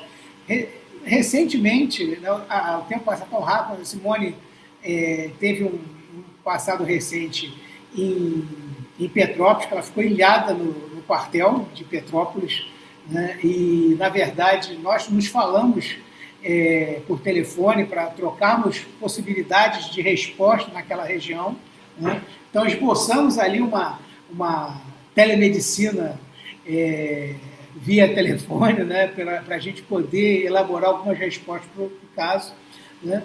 Mas isso é o fato que muitas das vezes o cenário ele pode se tornar que seja o recurso para você atender um cenário de desastre, ele pode se tornar inviável também. Pode passar, Simone. Aqui eu estou ilustrando, esse é uma série que ela documenta o furacão Katrina nos Estados Unidos. E essa série está na Apple TV. Ele retrata muita coisa. Essa personagem que está aí, ela retrata uma médica o que acontece nesse hospital? Esse hospital ele sofre uma grande enchente, porque os diques da região não são adequados. Esse hospital inunda e o que está no subsolo desse hospital? Os geradores. Então, corta-se a energia elétrica do hospital. E aí, os aparelhos que têm bateria, as baterias vão acabando, né? E o hospital fica sem luz, sem recurso, principalmente de respiradores, né? E essa médica ela começa a tomar a decisão de quem vai ser ventilado manualmente e quem ela vai não prestar nenhuma assistência. Esse filme é muito emblemático porque, na verdade, o americano é muito protocolar, né? E tem uma cena no filme que ela vai buscar o manual do hospital e lá não tem enchente. Então, isso aí vai descrevendo como um cenário desse é muito adverso e que precisa de organização e de pessoas que também com treinamento para isso. Pode passar, Simone. E aí, não diferente, eu fiz um paralelozinho de coisas que acontecem tanto nos Estados Unidos quanto aqui. A gente tem a ausência de um plano, que aí foi o alagamento, né? Desinformação, estresse, desorganização inicial sempre e fake news. Isso parece uma situação, às vezes, local, mas os boatos, né? Eles circulam e estabilizam qualquer cenário, principalmente cenários adversos. E por isso que visamos muito, comunicação é fundamental. E aí embaixo eu coloquei essa fala, tomo Red Bull de manhã e Rivotril à noite, porque isso era um socorrista que estava no Rio Grande do Sul, né? Quer dizer, o que isso traduz? Essa pessoa estava exaurida, né? Mas ela tinha aquele ímpeto de querer ajudar, de querer fazer, mas não tinha ali um sistema de que essa pessoa tem que sair desse cenário, descansar para depois voltar. Então, ela ficou trabalhando ininterruptamente vários dias, né? Então, até o aprovisionamento de uma retaguarda, de uma resposta, ela precisa ser pensada. Pode passar, Simone. E o que acontece? Nesse cenário, as pessoas começam a pensar formas de lidar com isso. Pode passar. A gente vê ideias e sugestões, se você for buscar na internet, pode ir. Se você for buscar na internet, você vai encontrar diversos planos, diversas respostas, pode passar. E aí, isso aí foi só um flashzinho para dizer o seguinte: se você buscar na internet, vai ter lá planos de resposta. Só que o plano de resposta, ele é individual, ele é circunscrito a cada cenário. Pode passar, senhor. E aí, o que a gente tem que entender? Qual é o norte que eu vou dar? O que eu vou fazer? Né? Então, eu coloquei esse slide aí porque as pessoas falam gabinete de crise, triagem, fluxo, comunicação, logística e segurança. Isso é o que a gente pensa. Mas como fazer isso que é o mais importante? Pode ir, Simone. Então, o que a gente vê hoje em dia? É exatamente isso, né? Hoje a gente estava num cenário que é esse emaranhado para trás, que muito se fala, muito se discute, pessoas às vezes vêm a público estabelecer definições que não estão arraigadas no cotidiano desse cenário diverso, né? Muitas vezes pessoas com definições, não, cenário catástrofe é uma coisa, desastre é outra, não existem essas definições. Então, hoje, com esse advento da inteligência artificial, ela pode ser uma excelente ferramenta para que nós possamos destrinchar essas informações, e ela nos ajuda muito. Né? Então, ela pode descobrir coisas para a gente pode aprender com isso e a gente pode raciocinar. Lembrando sempre que a inteligência artificial ela não substitui, ela agrega valor à conduta do ser humano. Pode ir, Simone. Aqui, basicamente, é uma pesquisa global, né? Então a gente vê aí que as inundações elas ainda são bastante recorrentes no mundo, né? E as pessoas hoje já começam a falar exatamente, não de uma situação pontual, existe um ecossistema, né?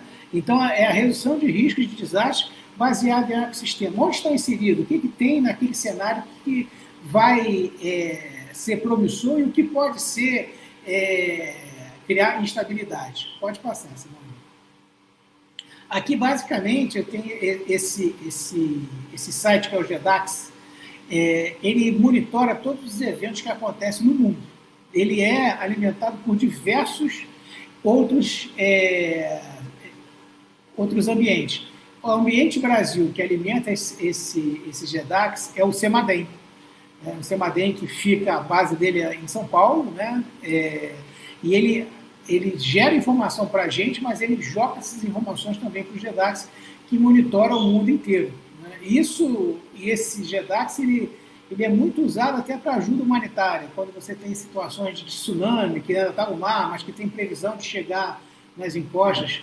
Eu tive uma oportunidade de num dia estar no Corpo de Bombeiro francês e tinha um tsunami no mar que tinha todo o comportamento de que ele iria chegar à costa da Indonésia. Então, o próprio governo francês já tinha se programado em enviar ajuda humanitária para a Indonésia frente a essa situação.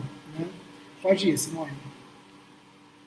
Então, basicamente, a estrutura lógica de integração que nós estamos vendo hoje são os riscos que nós temos, que podem ser os naturais, e evoluir em escalas, os objetivos, né? Então aí a gente está falando da redução de riscos de desastre em ecossistemas e, na verdade, os algoritmos de inteligência artificial que começam a ser alimentados nesses cenários. Isso é muito interessante porque ele começa a ser aquilo que eu falei, ele não gera um protocolo, mas ele gera uma linha de pensamento que nós podemos angariar informações e elaborar uma resposta para o cenário que nós estamos envolvidos. Então, ele passa a ser uma fonte de dados e consultas, não a resposta no que nós vamos vivenciar. Pode ir, Simone. Então, aqui, risco natural, né, que a gente tem e que é uma coisa que acontece no Brasil, né, as chuvas. Né, então, hoje você vê algumas pessoas discutindo exatamente essa questão das cidades que são inundadas, né, das enchentes, e realmente, na verdade, o que a gente tem que pensar nisso é que o poder público, com essas informações, ele já pode estruturar respostas para mitigar esses eventos. Pode passar, Simone. Aqui, basicamente, né, as fases de atuação, né, desse plano. Né? Então, a gente tem a decisão do plano, ela está aí bem expressiva, justamente porque se o decisor, o gestor, não capitanear e não incentivar, ele não vai acontecer. Né? Então, isso aí é fundamental. Pode ir, Simone. Aqui, basicamente, né, que a gente falou, de aprender, descobrir e raciocinar. Né? Então, essas redes, né, esses clusters, né, e essa lógica de integração de informação, ela já está sendo desenvolvida e em breve ela vai ser uma fonte de consulta para a gente. Pode avançar. Aqui, basicamente, é o que nós estamos falando, isso aqui lembra até o triângulo da defesa civil, né? Que é prevenção, mitigação e reparo. Né? Então, basicamente, a gente tem tudo isso hoje, mas que a gente agrega informação através da inteligência artificial. Pode ir, Simone. Então, com isso, o que estava acontecendo no passado bem recente? Nós tínhamos planejamento, esses planejamentos estáticos. Como isso aconteceu, eu tenho uma experiência muito boa disso, que foi quando ocorreu as Olimpíadas aqui, que todas as unidades de saúde tinham que ter plano de resposta. E, na verdade, o plano de resposta no papel, não testado, não é plano de resposta. Né? Então, todos os hospitais escreveram, todos os hospitais entregaram, mas nem a própria instituição sabia de que existia um plano de resposta. Né? Então, na verdade,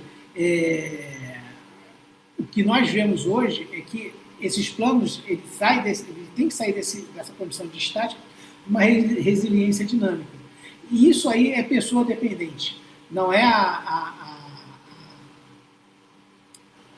o aplicativo, a inteligência artificial que vai desenvolver esse cenário. E existem, então, com isso, e aqui nós vamos aí para esse ponto, né? A gente tem uma ameaça e a gente tem as ameaças inexploradas. E eu volto a dizer, isso aí é uma situação que a gente pode discutir e buscar, né, essas informações que hoje elas estão bastante abundantes, né? Mitigação isolada, isso acontecia, né? Como o exemplo maior é o filme que eu passei ali, que é uma série que quem tiver oportunidade acho que vale a pena assistir como um aprendizado, né? Para uma sinergia de múltiplos benefícios.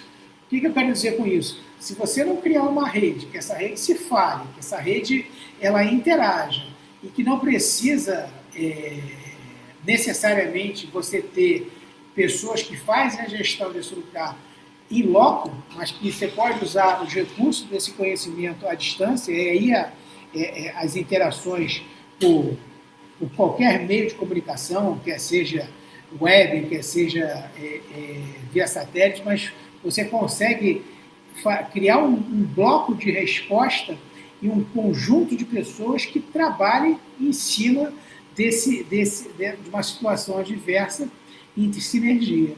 Pode passar, Simone.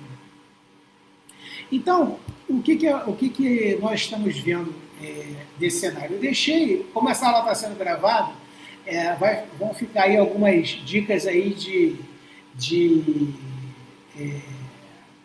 pessoas que já escreveram isso na internet, né? A importância da IA na medicina de desastre, o antes, durante e o depois. Né? Então, a gente já está aqui no depois, né? A gente tem que começar a trabalhar esse grau de facilitação que a IA nos oferece, e isso é um crescimento vertiginoso. Eu acredito que eu não tenha nem 5% das informações que eu preciso ter para entender como funciona a inteligência artificial, porque isso foi um boom, né? Isso é muito recente, né? Mas que ela é uma agregadora extremamente importante de informação. O mais importante é que, na verdade, essa inteligência artificial em medicina de desastres, ela tem que ser abastecida de informações de situações reais e de resoluções reais. Porque se você for puxar isso só se você der um Google, como as pessoas falam, vão ter muitas informações. Né?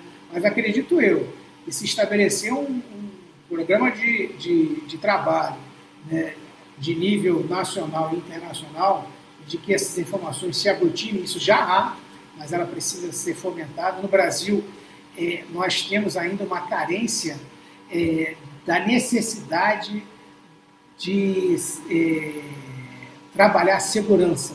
Né? Eu sempre cito que você, às vezes, para colocar um dispositivo no seu carro, que caso ele venha a sofrer um sinistro, melhora a chance de você sobreviver, é opcional.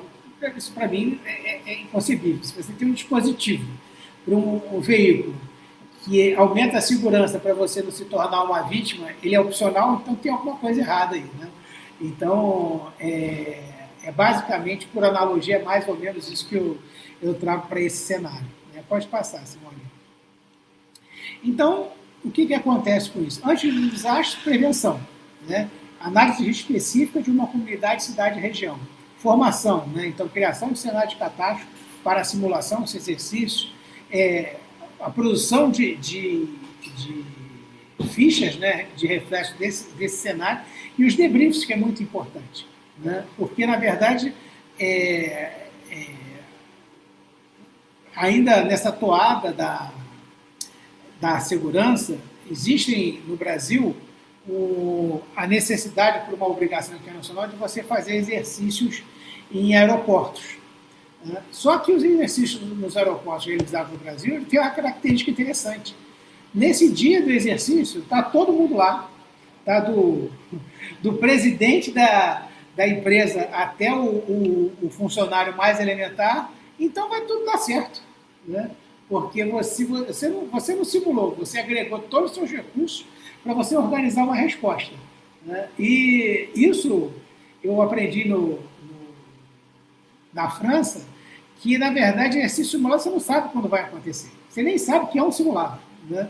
E ele acontece. E aí eles vão ver o tempo de resposta, o tempo que vai acontecer, e depois que eles começam a entender que ali é um cenário. São atores, e só que, na verdade, depois que ele descobre que é um cenário de exercício, ele não pode deixar de encadear a resposta dele.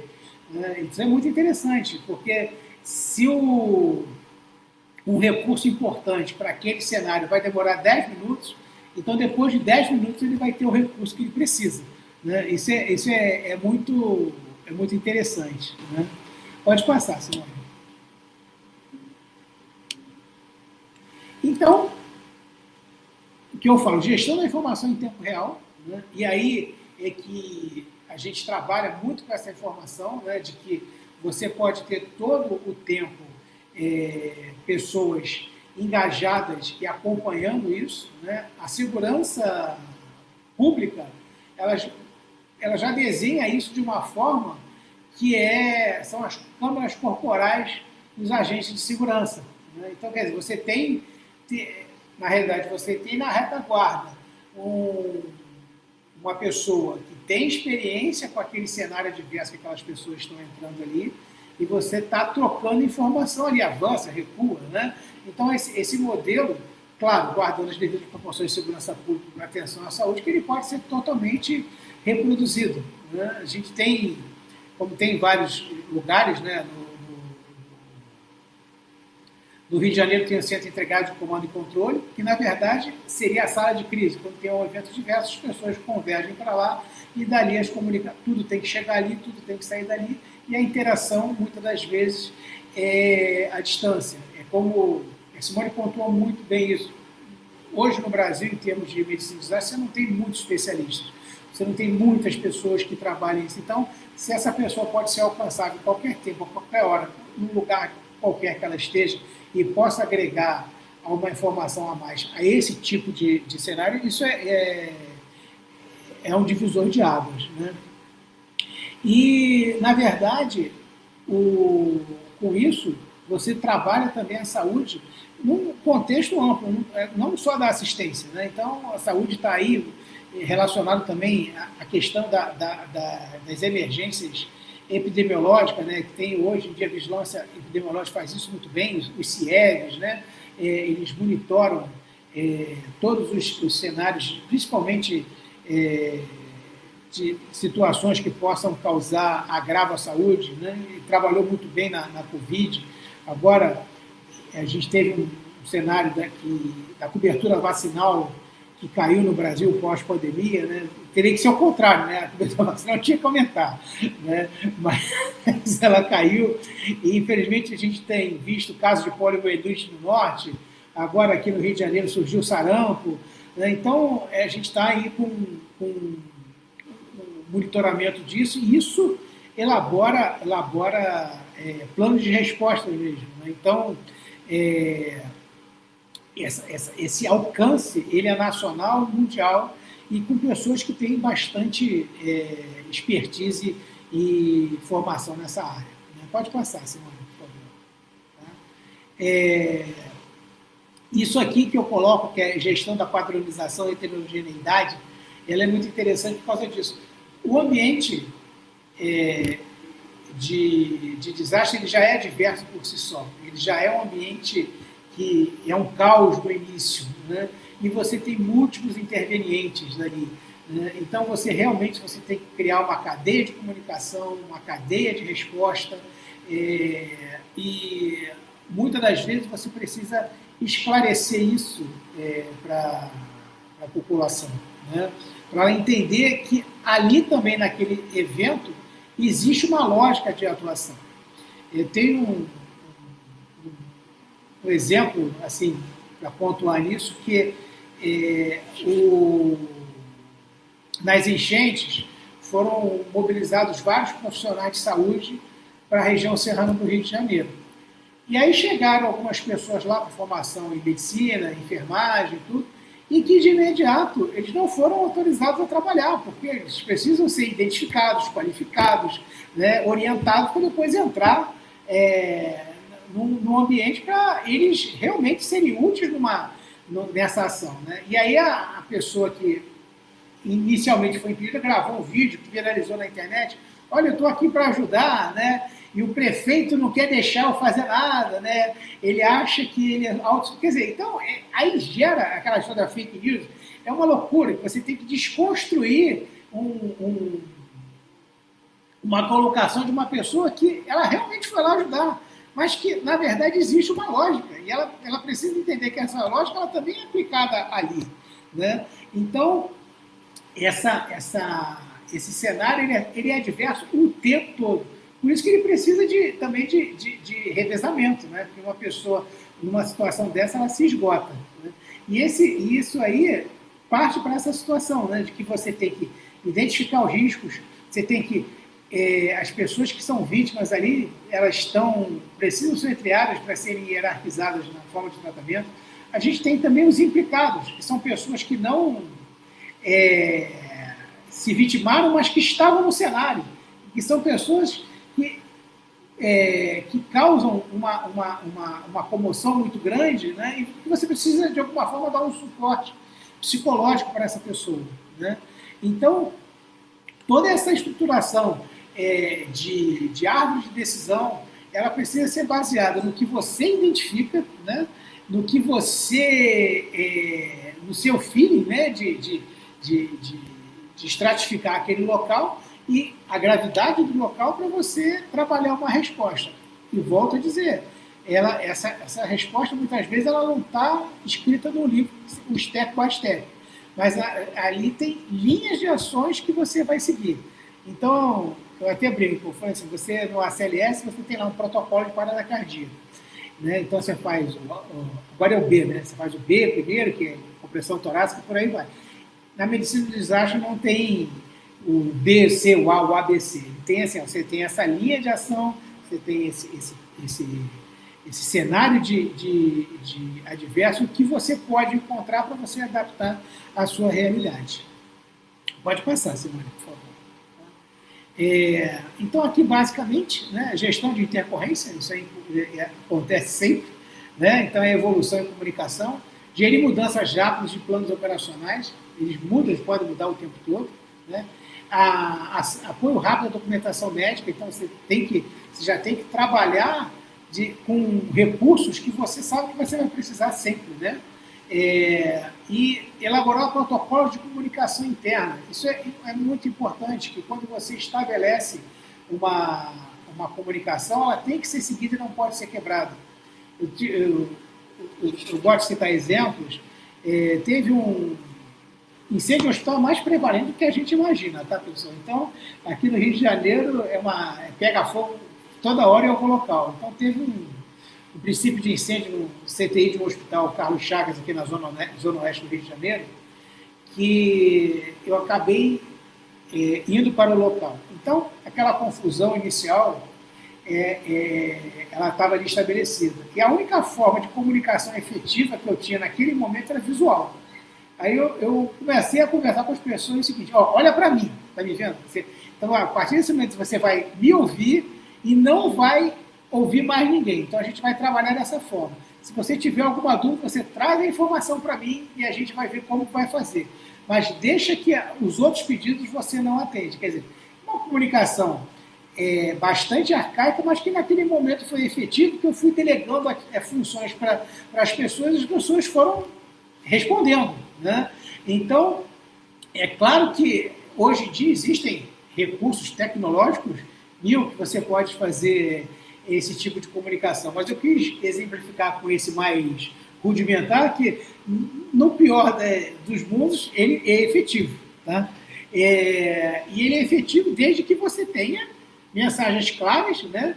E que essas mensagens, muitas das vezes, elas vão extrapolar os muros do evento, né? Porque você sabe que qualquer situação adversa, a mídia vai estar em cima, o repórter vai estar em cima, ele quer informação. E o meu comandante do bombeiro, ele falava muito o seguinte: se você não dá informação para o repórter, ele vai inventar alguma coisa. Entendeu? Então é melhor você já elaborar uma resposta e dar para ele. Né? Aí ele falou, porque daqui a pouco se ele não tem coisa, ele vai entrevistar as pessoas que estão olhando um cenário ali, e aí isso às vezes gera mais confusão ainda. Então, muitas das vezes, assim que possível, elaborar um sistema de comunicação com os meios de imprensa é fundamental, muitas das vezes até para você pedir ajuda, tá? Então ele não é só para você acalmar e tranquilizar a população. Às vezes ele também se torna um meio de comunicação para um cenário desse. Pode passar, senhor. Então, o depois é isso, né? Depois que, aí o que eu falo, se a gente desenvolver um ambiente que nós seja um receptáculo das informações, que elas virem acesso à informação a todos, a gente pode ter uma análise retrospectiva, identificação dos pontos de ruptura do sistema, né, e proposições para melhoras operacionais futuras. Né? E, na verdade, esse exemplo vem muito que eu falo da aviação. Né? Por que todo acidente aéreo ele é muito bem estudado? Porque você não quer que o avião caia. Então, vamos destrinchar esse avião aqui do fio ao cabo para ver o que motivou a queda dessa aeronave. Então, esse exemplo é um exemplo bastante interessante que eu costumo usar para esses cenários adversos. Né? Então, melhorar um plano operacional é sempre você analisar o que você já vivenciou. Eu brinco dizendo, né? Porque medicina de desastre não tem um grupo controle, ele não vai existir nunca. Né? Então, é só por cenários que você vai vivenciando dia após dia. Né? Pode passar, Silvana. Então, quais são os limites, muitas das vezes, de você recorrer só à inteligência artificial? Por isso que tem que ter sempre pessoas a pessoas interagindo. Né? Então, o exame clínico ele não tem responsabilidade médica, depende da qualidade dos dados fornecidos e do risco utilizado sem validação humana. Eu estou colocando esses pontos aqui, porque a partir do momento que você informa, aquela informação ela tem que ser muito bem documentada para que ela se torne muito bem disseminada também. Tá? Pode passar, senhor. Aqui vai ficar gravado para vocês vão ter aí essas referências bibliográficas aí, que eu acho legal. Quem gosta do assunto, acho que vale a pena dar uma lida. Né? Então, eu deixo essas referências aí, pode passar. Tá? E aí é isso, né? O processo é lento, mas desistir não acelera. Né? Então, espero que de alguma forma eu tenha contribuído aí para minimamente despertar a curiosidade de vocês frente ao assunto. Né? O colégio ele tem um Instagram, né, que está aí, deixo aí também o e-mail, o meu telefone. O site está em construção, ele foi desativado, mas ele existe, nós temos esse domínio, cbmdc.com.br, mas a gente sabe que muitas das vezes você nutrir, né, a internet, você tem que dedicar um tempo hercúleo para isso. Né? Eu faço meia-culpa aí que nem sempre eu consigo estar fazendo essas atualizações em tempo real. Né? Hoje, até por acaso, eu tinha programado para estar em casa, né, para estar com vocês, né, mas eu vim para o hospital. Né? Acho que foi, de repente, a conexão do hospital aqui que não favoreceu muito a minha conexão com vocês, mas eu acho que nesses 37 minutos aí que nós estamos juntos, eu acho que eu consegui, a minha comunicação com vocês, eu acho que não teve nenhum delay ou foi ruim, né? E fico à disposição e agradeço pela oportunidade aí que vocês me deram de estar com vocês. A gratidão é nossa, Rogério. Muito obrigada pela disponibilidade, por compartilhar conosco esse momento. Helena, eu vou passar a palavra para você. Bem, mais uma vez, queria agradecer também, depois da professora Welma. Não consegui no início falar com vocês, porque também tive um problema de áudio, mas aí consegui resolver. Agradecer pelo convite, por vocês terem aceitado o convite. E aí, Simone, a gente tem aí uma parceria já de algum tempo. Simone, que é uma pessoa muito querida, que tem me ensinado muito aí, e que tem me oportunizado também a participar de alguns momentos muito interessantes. Ano passado, nós estivemos juntas no congresso, né, da Associação Internacional de Telemedicina, lá na Finlândia, e aí pude acompanhá-la também na premiação, né, dos trabalhos que foram apresentados lá da Finlândia também, e dentre outros eventos que a gente tem aprendido muito juntas também. Então, acho que Simone está cada dia mais ocupando alguns espaços bem importantes, né? Não só para ela enquanto profissional, mas também para o país. Né? É uma das grandes entusiastas aí de telemedicina que eu conheço no Brasil. Casemiro, que eu não conhecia, né? E conheci a partir de Simone. Estou impressionada, né, com a sua apresentação. Acho que você trouxe vários elementos muito bacana, e é muito bom ver, né, que temos aí um profissional médico envolvido, né, nessa discussão que é tão pertinente, né, ainda mais nesse processo que a gente está de estruturação da estratégia de saúde digital no Brasil, né? Então, assim, seu perfil é extremamente necessário, né, no país, para a gente conseguir consolidar todo esse processo, que a gente ainda tem vários desafios, né? E aí eu queria trazer algumas coisas que eu anotei aqui.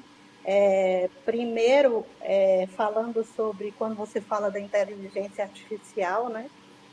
E reforçar a questão de termos, bancos de dados extremamente controlados, para que a gente tenha aí um processo a partir dos algoritmos, com dados fidedignos, né? E aí a gente já tem vários profissionais trabalhando com protocolos clínicos para poder estar inserindo no prontuário eletrônico, né? Então, a gente já tem, na última aula que nós tivemos, até a professora Beatriz estava discutindo isso, né? Que ela vem construindo aí alguns prontuários ou protocolos clínicos para inserir na modelagem, né, do prontuário eletrônico, e com isso os profissionais tenham os sistemas de suporte à decisão clínica já a partir do prontuário eletrônico, né? Então, a gente já tem experiências aí da Universidade Federal do Rio Grande do Norte. Inclusive, a gente teve um grupo do Laís aqui na Universidade de Coimbra outro dia, e eles discutiram aí uma solução que eles estão construindo, né, para reabilitação de doenças crônicas com foco pulmonar, e daí eles estão construindo também protocolos clínicos nessa perspectiva. Então, realmente, a gente precisa pensar em disponibilizar essas ferramentas que tenham aí uma indexação que dialogue com aquilo que a gente tem na pesquisa, né? E com ambientes extremamente bem controlados. Com isso, a gente consegue aí minimizar os riscos que a gente pode ter aí na prática clínica, utilizando ferramentas de saúde digital, de inteligência artificial. Então, acho que a gente precisa incentivar que esses protocolos clínicos eles venham aí da universidade, né, de pesquisas, para que a gente possa ter uma garantia na fidedignidade dessas ferramentas. E na apresentação de Simone até veio em minha mente um momento que a gente estava juntas num congresso de informática em saúde no Rio de Janeiro, em Niterói, em alguns anos atrás, e tinha um estudante, né, de ciência da computação que estava apresentando um protótipo relacionado à cardiologia. E Simone até me falou, olha, Helena, a diferença que tem aí de um profissional de saúde estar junto construindo isso, porque eu já percebo nessa apresentação vários vieses, né? Então, assim, a gente precisa cada vez mais discutir a participação de profissionais de saúde na produção dessas ferramentas que realmente dialogue com informações baseadas em evidência, né, de fontes seguras, para que a gente possa ter essa segurança.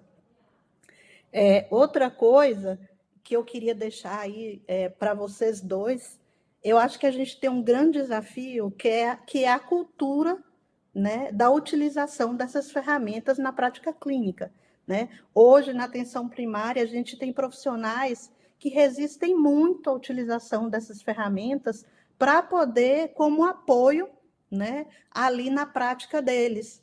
E quando a gente discute a implementação de teleconsultoria, por exemplo, ou teleconsulta na atenção primária, eles trazem muito a questão de não terem tempo, de já terem um processo de trabalho muito intenso e a dificuldade de incorporar isso, né, no processo de trabalho deles. Para mim, e eu acabo trazendo muito isso, eu acho que é o principal desafio que a gente tem hoje, porque não adianta a gente construir várias ferramentas, a gente ter uma conexão bacana, se os profissionais não vê sentido de uso nesses serviços. Então, assim, como produzir sentido nesses profissionais para que eles possam realmente consumir o que a gente está pensando e entendendo a relevância de todo esse processo da estratégia de saúde digital para a organização das redes, para qualificar o processo de trabalho, para melhorar acesso, diante de tantas coisas que a gente tem visto e a diferença que a gente sabe que tem no modelo tradicional e no modelo, né, quando a gente incorpora a saúde digital, que é o que a gente vem vivendo aí desde a pandemia. É isso.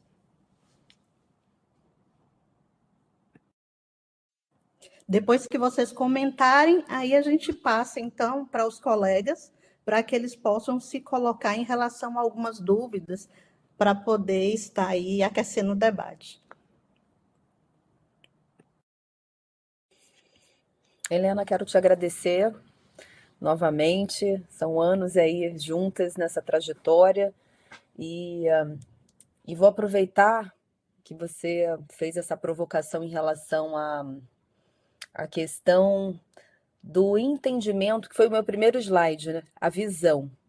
Não adianta nós, profissionais da saúde ou profissionais envolvidos na saúde digital, termos a visão do quão importante é implementar estratégias de telemedicina e saúde digital, se o usuário não tiver essa mesma visão, não tiver essa mesma clareza.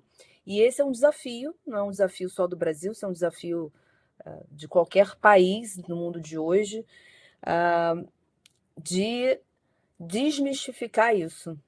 Porque imagina, se a gente for, quando a gente analisa historicamente, é pouco tempo, mas as ferramentas, a tecnologia evoluem muito rápido. Então, de que forma nós, enquanto seres humanos, e com tudo que está diante aí, de quantas possibilidades e quantas mudanças, porque isso envolve uma mudança de pensar e, consequentemente, comportamental. Então, primeiro a gente precisa ter a visão, a clareza do quanto isso vai me ajudar, isso falando como usuário, mas qual o benefício que eu vou ter. E também de fazer uma desconstrução, porque o que eu ainda ouço isso toda semana, tanto do profissional de saúde, mas do usuário também, ele não sabe. ele não sabe se ele vai conseguir ser ajudado por telemedicina da mesma forma. Então, existe esse preconceito. Agora, para ilustrar isso, semana passada, encontrei uma conhecida, ela é empresária, e tem 500 colaboradores na indústria têxtil, e ela falou assim, nossa, Simone, a gente contratou uma empresa em São Paulo para oferecer telemedicina para os colaboradores. Você acredita que eles não usam? Eu falei, acredito.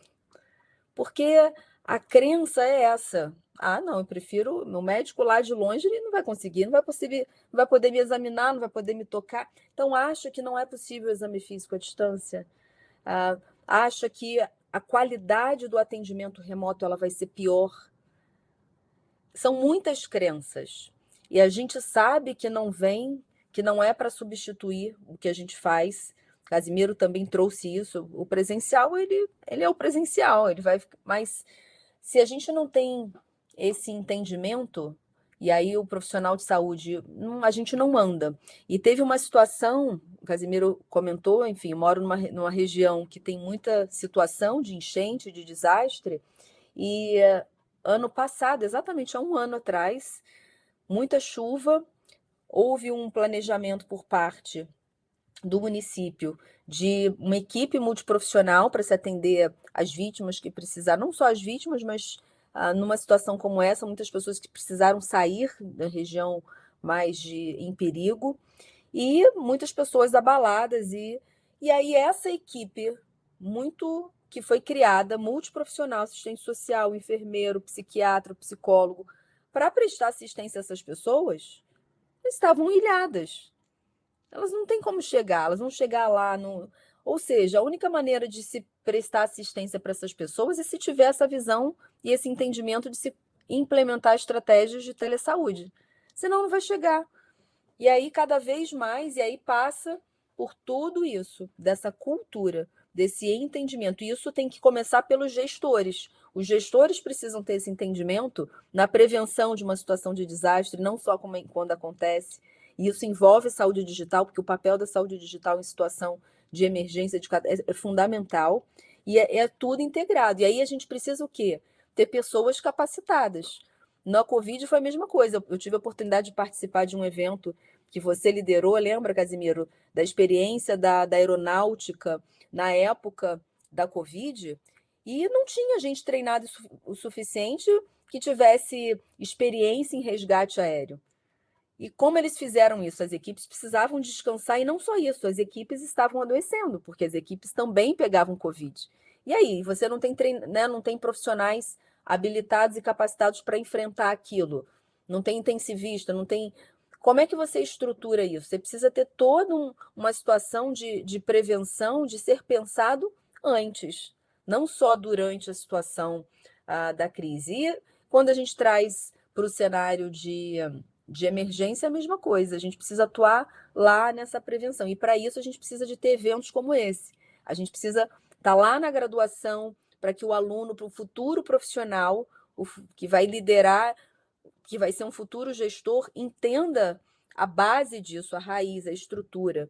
Porque se não houver esse entendimento na formação, quando ele está se tornando um profissional, não vai ter esse entendimento lá na frente. E eu entendo como uma responsabilidade, um comprometimento nosso como educadores, de levar essa informação, esse conhecimento para a população leiga também, não só num ambiente acadêmico como esse, que é fundamental, mas de levar, como a rede universitária de telemedicina se propõe, a própria RNP.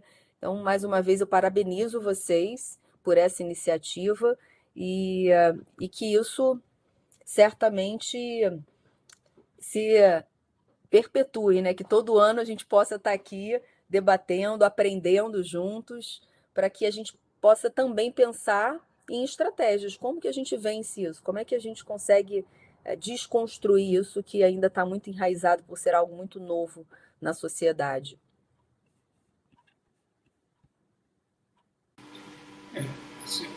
Simone usou a palavra aí e basicamente deixou na fala dela esse cenário tão importante, que é você trabalhar a cultura, né? E trabalhar a cultura, ela começa nos primórdios, na formação mesmo, né?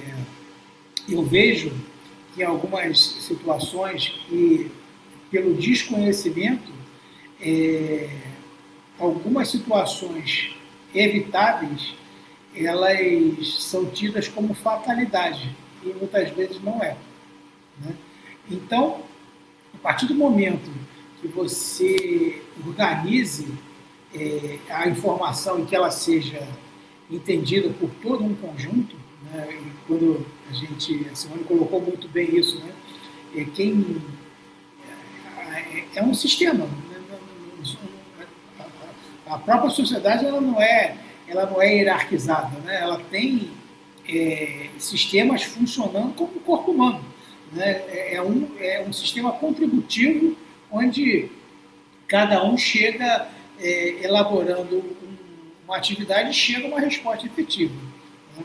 Então, assim, eu entendo que nós estamos em 2026, eu me formei em 94, né? E assim, eu só fui tomar conhecimento de medicina de desastre em 97, né? E hoje, no ano de 2026, às vezes conversando com pessoas da área de saúde, elas não entendem isso como uma linha de uma atividade de saúde, né? Elas entendem isso assim, mas o que é isso, né? Isso, eu sou perguntado isso a todo momento, né? Até a minha formação é anestesia, né? Então até eu brinco, né? Porque muita gente acha que anestesista não é médico, né? Então ele acha que é uma... Mas não, isso não é um demérito, é só porque é um desconhecimento, a pessoa não entende qual é a função daquele profissional dentro de um contexto, né? Então, e olha que a anestesiologia já tem praticamente 100 anos aí existindo como especialidade médica, né? Então, quiçá a gente falar de medicina de desastre, catástrofe hoje. Então, assim, eu vou muito para essa linha da Simone, que nós que estamos engajados nesse processo, a gente tem que disseminar a cultura e sensibilizar que isso começa na formação do indivíduo, né? Na formação da pessoa, não só da área de saúde, mas de todas as áreas, né? E a gente sabe, e eu ouvi isso uma vez, isso não é uma característica do nosso país, Brasil. Uma vez eu estava na França, eu falo França porque é onde eu tive mais oportunidade de estar e discutir isso, é uma preferência natural, porque calhou de todas as vezes que eu fui exposto a essa discussão, eu estava lá. E aí eu, conversando com um dos gestores de Marseille, ele falou, cara, isso aqui para funcionar é pessoa dependente. Então, se não tiver alguém capitaneando, isso não vai funcionar. Então, o que ele quis dizer naquela fala, assim, para todo um cenário deve ser flagrado e ser sedimentado, ele precisa ser incentivado, né? Por isso que nós temos que sensibilizar, principalmente os gestores, de que essas mudanças vieram para ficar e mais, e que elas melhoram muito a qualidade de qualquer resposta, quer seja individual ou coletiva.